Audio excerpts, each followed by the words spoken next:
Hi, I'm John Jones. I'm president of the Apache Junction Rock Club.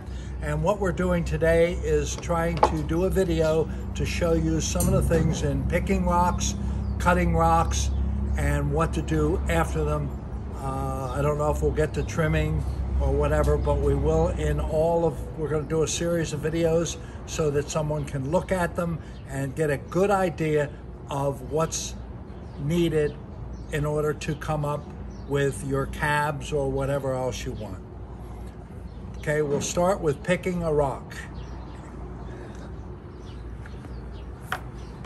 There are lots of rocks here to pick from. We have several tons of rocks here in the show. You can look at these to cut. For example, this is a nice rock. Will fit in the saws nicely. So I'm going to pick this one as a demonstration. Now let's go to the saw room and we'll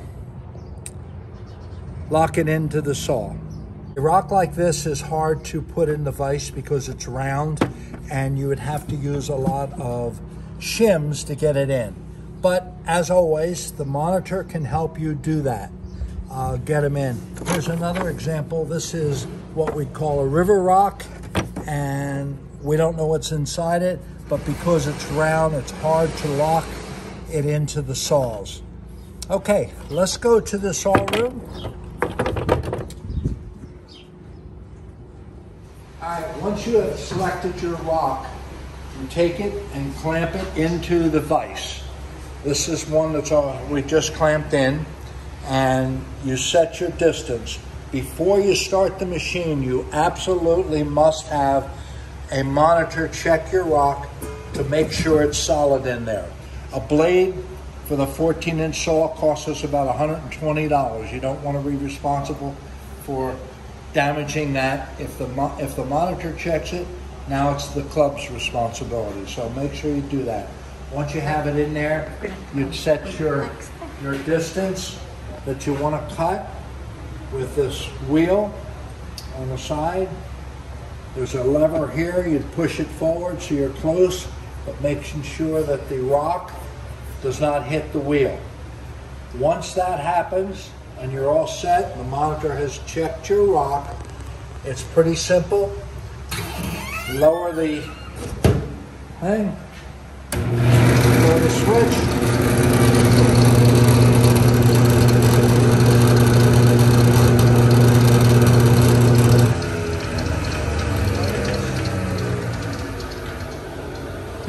This is another rock that a member has been cutting.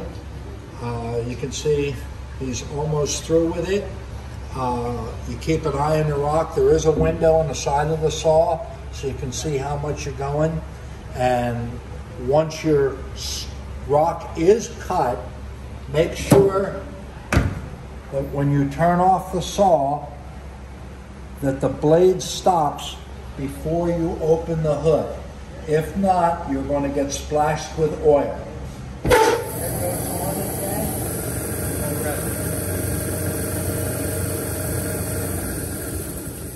Okay. Once your rock is cut and you're all done, taking it out of the oil, put it in the kitty litter and get the kitty litter around it and gets all the excess oil off of it. Once that's done, brush off the excess kitty litter